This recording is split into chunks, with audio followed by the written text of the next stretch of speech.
Hello दोस्तों, आपका बहुत बहुत स्वागत है हमारे यूट्यूब चैनल PYP और PEB में।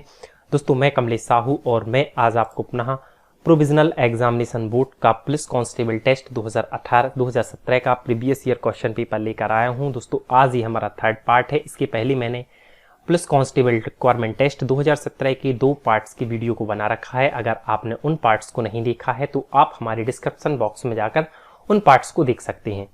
साथ ही साथ मेरी दोस्तों आपसे एक रिक्वेस्ट है कि अगर आपने हमारे चैनल को सब्सक्राइब नहीं किया है तो आप हमारे चैनल को सब्सक्राइब कर लीजिएगा। साथ ही साथ बेल आइकन को प्रेस कर लीजिएगा ताकि मैं यहाँ से जो भी वीडियो अपलोड करूँ उसकी नोटिफिकेशन आपको टाइम टू टाइम मिलती रहे। दोस्तों आपको आवश्यक जानकारी के लिए बता दें कि यहाँ हम आपको पुलिस कांस्टेबल टेस्ट के जनरल नॉलेज तथा जनरल साइंस से संबंधित एक पेपर में पूछे जाने वाले जितने भी क्वेश्चन हैं उन क्वेश्चनों पर डिस्कशन कर रहे हैं। और आज के वीडियो को स्टार्ट करने से पहले आज हम मोटिवेशनल पावरफुल थॉट पर पहुंचते हैं। और आज का हमारा मोटिवेशनल पावरफुल थॉट से आलसी का ना वर्तमान होता है ना ही भविष्य। आचार्य चाणक्य। दोस्तों आचार्य चाणक्य जी ने कहा है कि आलसी व्यक्ति का ना तो कोई वर्तमान होता है और ना ही कोई भविष्य होता है। अर्थात अगर आप आलसी पर्सन हैं और आप अगर दिन रात आलस खाते हैं तो आप अपनी लाइफ में कुछ नहीं कर सकते हैं। और अगर आप अपनी लाइफ में कुछ भी नहीं कर सकते हैं तो आपका ना तो कोई वर्तमान रहेगा और ना ही आपका कोई भविष्य अर्थात फ्यूचर रहेगा। दोस्तों मैं मोटिवेशनल पावरफुल थॉट्स अपने वीडियो में इसलिए ला रहा हूं क्योंकि अभी लॉकडाउन का पीरियड चल रहा है और बहुत से कैंडिडेट ऐसे हैं जो कंटिन्यू 1 या 2 साल से प्रिपरेशन कर रहे हैं, किंतु वैकेंसी ना आने की वजह से वो डिमोटिवेट हो गए हैं और अपनी प्रिपरेशन को पॉज करके रखे हुए हैं और सोच रहे हैं कि जैसे ही वैकेंसी आएंगी तब हम प्रिपरेशन स्टार्ट करेंगे।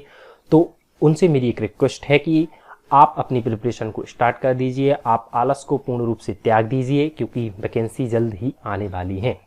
चलिए स्टार्ट करते हैं और हम अपने क्वेश्चनों पर पहुंचते हैं। और आज के हमारे जनरल नॉलेज तथा जनरल साइंस से संबंधित हमारा पहला क्वेश्चन है, सांची स्तूप का निर्माण किसने किया था? तो दोस्तों आपको ये बताना है कि मध्य प्रदेश की रायसेन में स्थित सांची के स्तूप का निर्माण किसके द्वारा कराया गया था? तो दोस्तों आपको याद रखना है कि सांची के स्तूप का निर्माण अशोक ने करवाया था।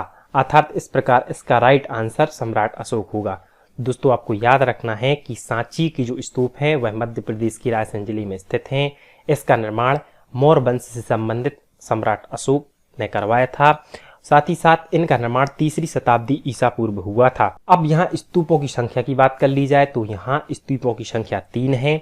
यह भारत का सबसे बड़ा स्तूप है तथा यहाँ पर बौद्ध के प्रिय शिष्य सारिपुत्र तथा महाभोगलामन की अस्थियां संरक्षित हैं।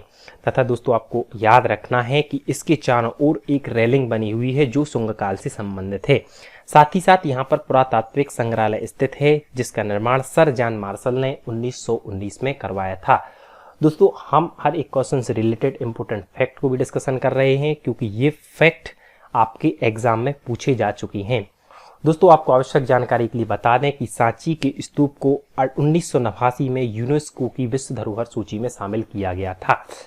बढ़ते हैं अगले क्वेश्चन की ओर और हमारा दूसरा क्वेश्चन है, 2017 में भारतीय स्टेट बैंक के साथ कितने सहयोगी बैंकों का विलय हुआ था? अर्थात आपको ये बताना है कि 2017 में SBI अर्थात स्टेट बैंक ऑफ इंडिया के साथ कितने बैंकों का मर्ज हुए थे। तो दोस्तों आपको याद रखना है कि 2017 में स्टेट बैंक ऑफ इंडिया के साथ 5 बैंकों का विलय हुआ था। दोस्तों आपको आवश्यक जानकारी के लिए बता दें कि SBI का full form state bank of India है। इसकी स्थापना 1 जुलाई 1955 में हुई थी। इसका हेडक्वार्टर मुंबई में स्थित है तथा इसकी वर्तमान में MD तथा CEO रजनीश कुमार हैं। बढ़ते हैं अगले क्वेश्चन की ओर और हमारा अगला क्वेश्चन है, पशु के लिए एक ब्लड बैंक लॉन्च करने वाला सबसे पहला राज्य कौन सा बनेगा?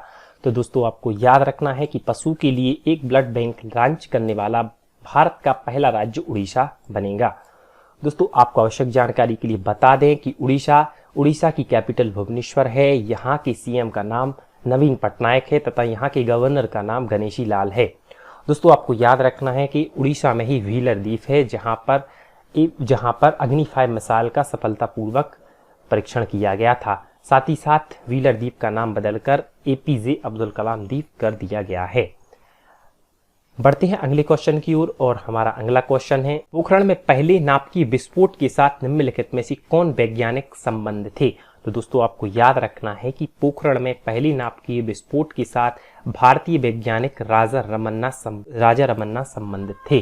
दोस्तों आपको याद रखना है कि राजा रमन्ना इंस्टीट्यूट्स ऑफ अर्थात सीटेक Raja Ramanna institutes of centre for advance technology Madhya Pradesh के इंदौर में स्थित है। इसकी स्थापना 1986 में हुई थी। इसका हाल ही में अभी नाम परिवर्तित कर दिया गया है। और बढ़ते हैं अगले क्वेश्चन की ओर, और हमारा अगला क्वेश्चन है जो कि पुरस्कार से संबंधित है कि सिनेमा में भारत का सर्वोच्च पुरस्कार कौन सा है।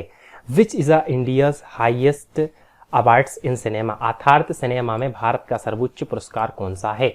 तो दोस्तों आपको याद रखना है कि भारतीय सिनेमा का सर्वोच्च पुरस्कार दादा साहब फाल्के पुरस्कार है। दोस्तों आपको आवश्यक जानकारी या एग्जाम से ओरिएंटेड फैक्ट के बारे में बता दें कि दादा साहब फाल्के पुरस्कार की शुरुआत 1969 में हुई थी। इस पुरस्कार को 1969 में प्रथम बार देविका रानी को प्रदान किया गया था। वहीं अभी करंट अफेयर से रिलेटेड फैक्ट पर भी डिस्कशन कर लेते हैं कि हाल ही में अभी 2016 का दादा साहब फाल्के पुरस्कार के विश्वनाथ को दिया गया था। 2017 का दादा साहब फाल्के पुरस्कार विनोद खन्ना जी को दिया गया था तथा 2018 का दादा साहब फाल्के पुरस्कार अमिताभ बच्चन को दिया गया था। वहीं आगामी अर्थात 2019 का दादा साहब फाल्के पुरस्कार की चर्चा में अभी चर्चित मूवी में ऋतिक रोशन सुपर 30 मूवी के लिए नॉमिनेटेड हैं। बढ़ते हैं अगले क्वेश्चन की ओर, और हमारा अगला क्वेश्चन जो कि हर एक एग्जाम में पूछा जाने वाला क्वेश्चन है, और हमारा अगला क्वेश्चन है तानसेन संगीत समारोह में आयोजित किया जाता है। आपको बताना है कि तानसेन का संगीत समारोह कहाँ पर आयोजित किया जाता है। तो दोस्तों आपको याद रखना है कि तानसेन संगीत समारोह मध्य प्रदेश के ग्वालियर में आयोजित किया जाता है। दोस्तों आपको आवश्यक जानकारी के लिए बता दें कि यह नवंबर माह में आयोजित होता है। यह देश के शास्त्रीय संगीत, दोस्तों आपको याद रखना है कि तानसेन संगीत समारोह किस संगीत से संबंधित है। तो आपको याद रखना है कि यह समारोह शास्त्रीय संगीत से संबंधित है तथा इसमें प्रसिद्ध शास्त्रीय संगीत से संबंधित कलाकार भाग लेते हैं। इसी समारोह में तानसेन सम्मान दिया जाता है। तानसेन संगीत समारोह की शुरुआत 1980-81 में हुई थी तथा इसमें अगर कोई विजेता रहता है तो उसको 2 लाख रुपए की राशि दी जाती है। दोस्तों आपको याद रखना है कि तानसेन अकबर के 9 रत्नों में से एक थे। वहीं तानसेन तथा उनके गुरु मोहम्मद गौस का मकबरा ग्वालियर में स्थित है। वहीं आप करंट अफेयर पर डिस्कशन कर लेते हैं कि आखिर राष्ट्रीय तानसेन सम्मान से अलंकृत होने वाले 2019 में व्यक्ति कौन थे। तो दोस्तों आपको याद रखना है कि पंडित विद्याधर व्यास 2019 में तानसेन सम्मान से अलंकृत होने वाले व्यक्ति थे, क्योंकि ये क्वेश्चन इंपोर्टेंट है और यह क्वेश्चन एग्जाम में पूछा जा सकता है, इसलिए आपको याद रखना है विद्याधर व्यास को वर्ष 2019 के लिए तानसेन सम्मान से अलंकृत किया जाएगा। बढ़ते हैं अगले क्वेश्चन की ओर, और हमारा अगला क्वेश्चन है कुंडनकुलम नाभिकीय विद्युत परियोजना खालिस्तान में है। तो दोस्तों आपको याद रखना है कि कुंडनकुलम नाभिकीय विद्युत परियोजना भारत के तमिलनाडु राज्य में स्थित है। तो इस प्रकार इसका राइट आंसर तमिलनाडु होगा।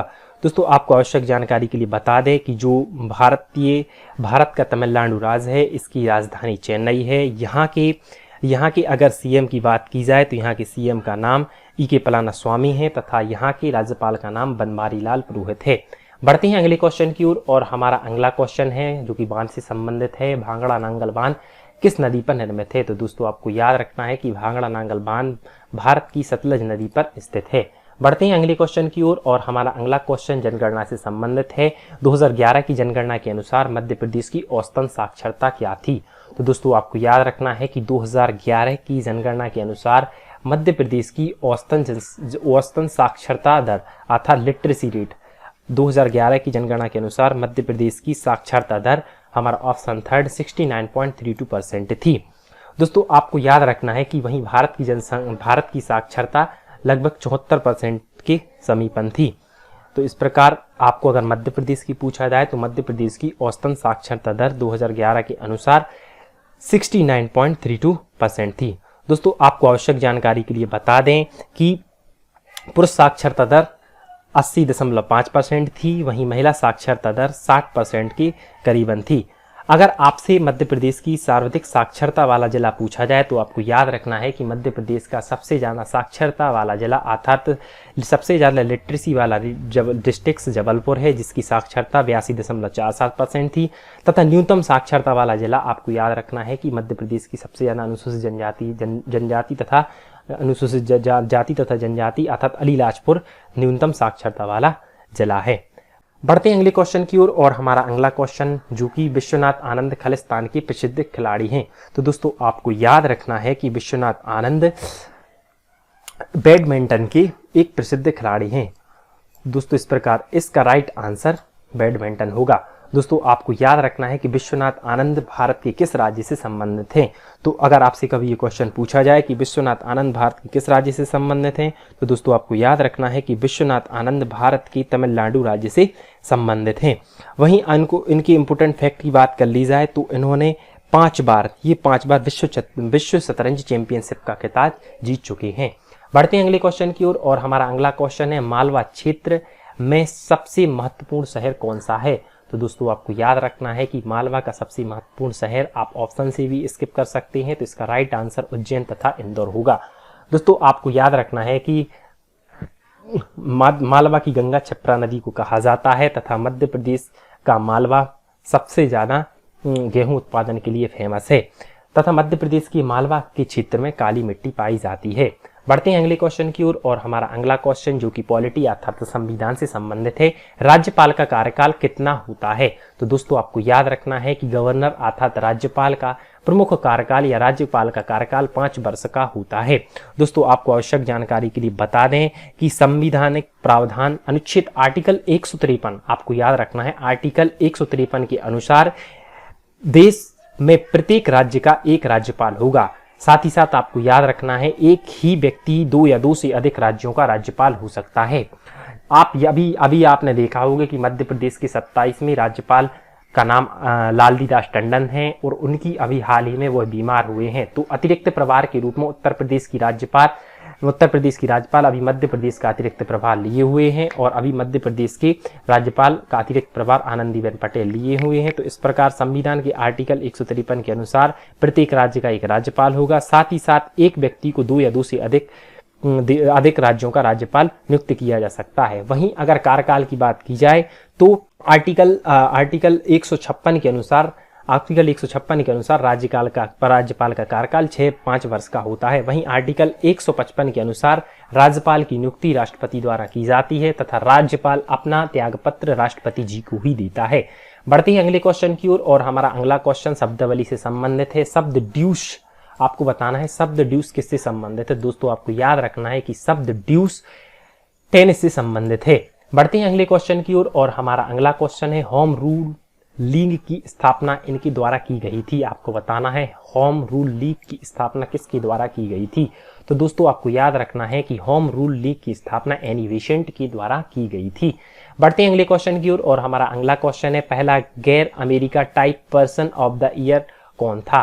तो दोस्तों आपको बताना है कि who was the first non American time person of the year. तो दोस्तों आपको याद रखना है कि पहला गैर अमेरिकी time person of the year के रूप में नामांकित होने वाले व्यक्ति का नाम भारत के राष्ट्रपति महात्मा गांधी थे। तो इस प्रकार भारत के राष्ट्रपिता महात्मा गांधी थे, तो इसका राइट आंसर हमारा महात्मा गांधी होगा। बढ़ते हैं अगले क्वेश्चन की ओर जो कि हमारा हॉकी से बैडमिंटन टूर्नामेंट से संबंधित है। 2016 में महिला एकल चीन ओपन बैडमिंटन टूर्नामेंट किसने जीता था। तो दोस्तों आपको बताना है कि 2016 का महिला एकल चीन ओपन बैडमिंटन टूर्नामेंट किसने जीता था।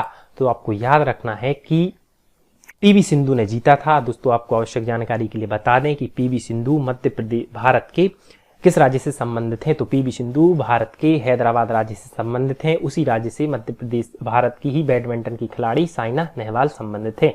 बढ़ते हैं अगले क्वेश्चन की ओर और हमारा अगला क्वेश्चन है ग्वालियर में पैदा हुए प्रसिद्ध सरोद वादक कौन थे। तो दोस्तों आपको पता ही होगा कि ग्वालियर के जो तानसेन हैं वह शास्त्रीय संगीत की फिल्म से संबंधित हैं और वहीं सर ग्वालियर में ही पैदा हुए सरोद वादक कौन थे। तो दोस्तों आपको याद रखना है कि ग्वालियर में ही पैदा हुए सरोद वादक का नाम अमजद अली खान है।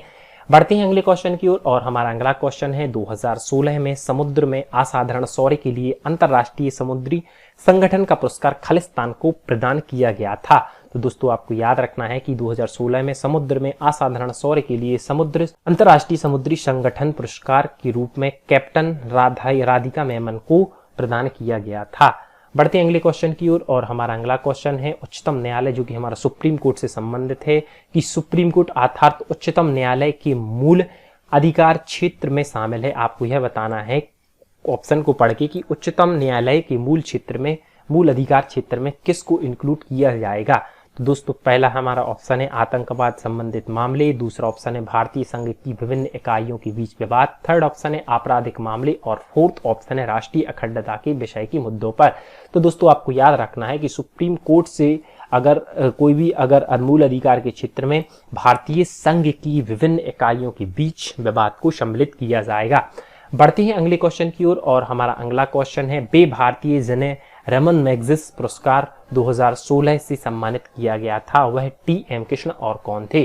तो दोस्तों उस समय पर आपको पता ही होगा कि रमन मैग्सेसे पुरस्कार 2016 से सम्मानित किए गए 2 पर्सन थे, एक पर्सन वी.टी.एम. कृष्ण तथा दूसरे पर्सन वेजवाड़ा विल्सन थे। तो दोस्तों इस प्रकार इसका right answer option B Bezwada Wilson होगा। दोस्तों आपको आवश्यक जानकारी के लिए बता दें कि 2019 में रमन मैग्सेसे पुरस्कार जीतने वाले व्यक्ति का नाम रजनीश कुमार है।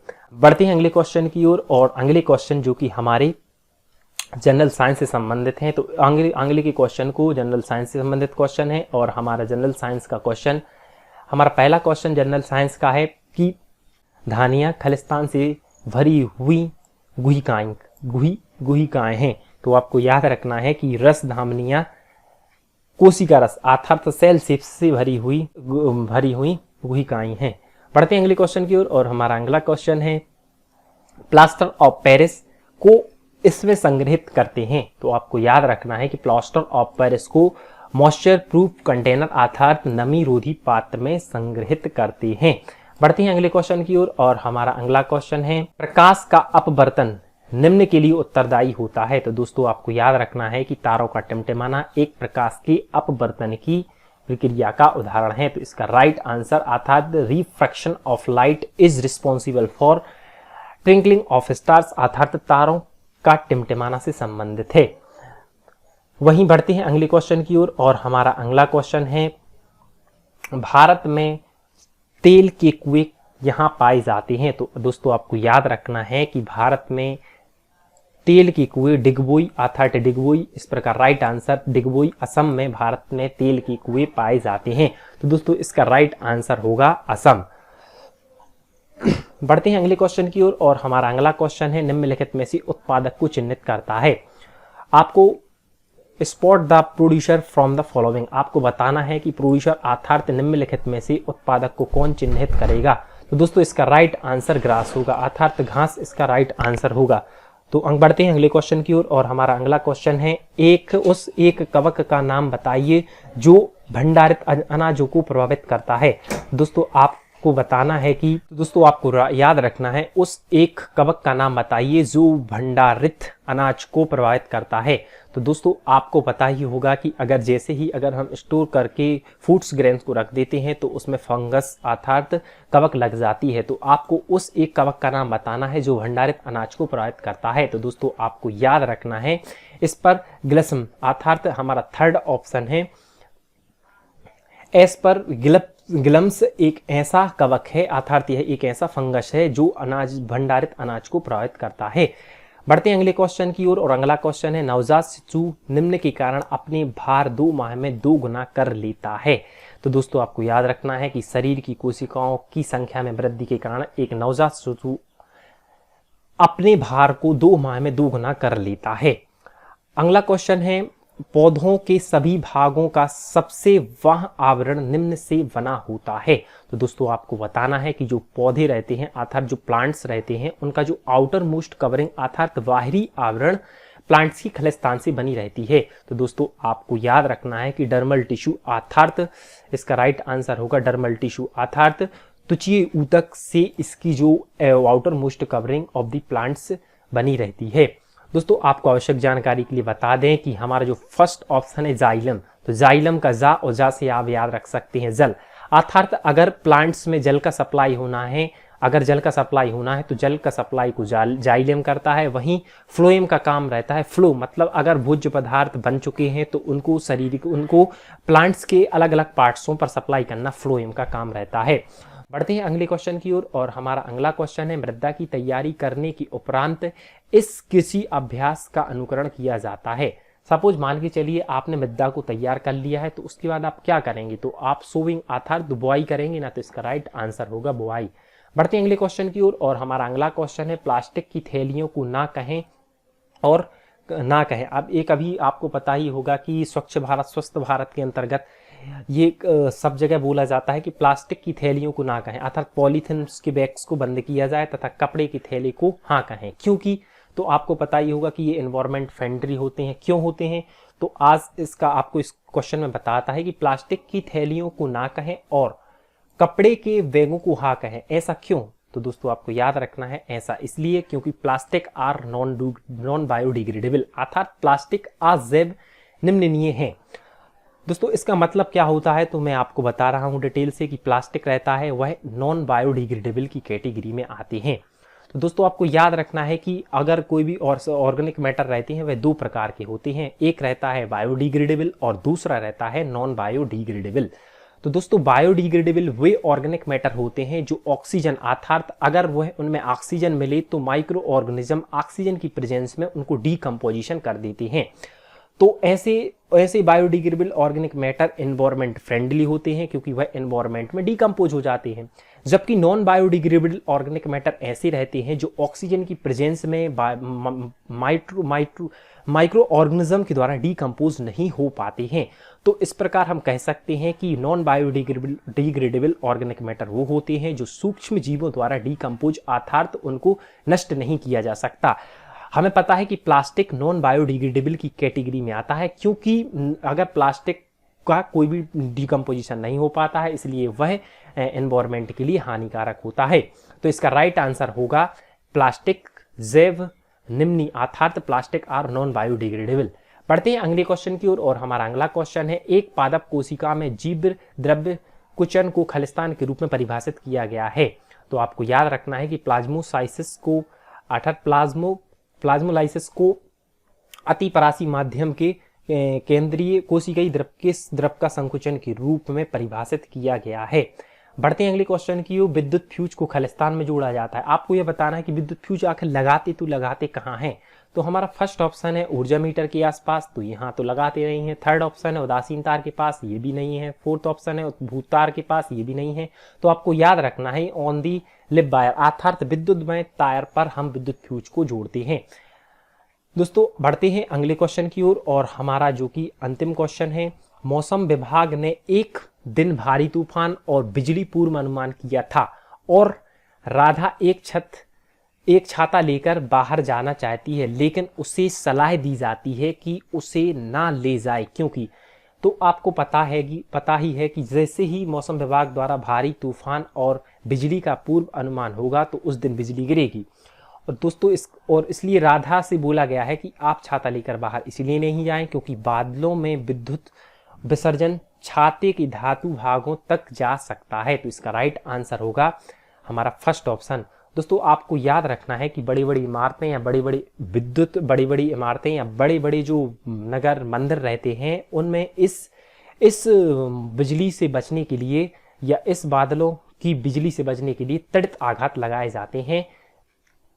बढ़ते हैं अगले क्वेश्चन की ओर और हमारा अंतिम क्वेश्चन है, एक तार के आकार की आकृति काली कागज की पट्टी में काटी गई थी जिसका प्रयोग डी स्टार्च किए गए पौधों की पत्तियों को ढकने के लिए किया जाता है, जो यह प्रदर्शित करने के लिए इस्तेमाल होता है कि प्रकाश संश्लेषण के लिए प्रकाश जरूरी है।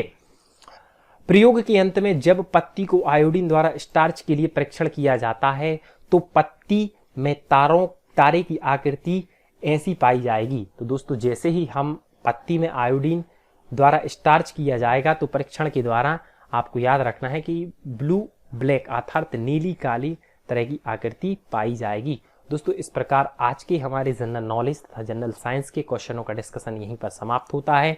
दोस्तों मेरी पुनः आपसे एक रिक्वेस्ट है, अगर आपको ये वीडियो अच्छा लगता है तो आपको अपने दोस्तों के साथ अपने व्हाट्सएप ग्रुप पर इस वीडियो को शेयर करना है। साथ ही साथ अगर आपने हमारे चैनल को सब्सक्राइब नहीं किया है तो आपको हमारे चैनल को सब्सक्राइब करना है। दोस्तों मिलते हैं अगले वीडियो में, तब तक बने रहिए हमारे साथ। धन्यवाद।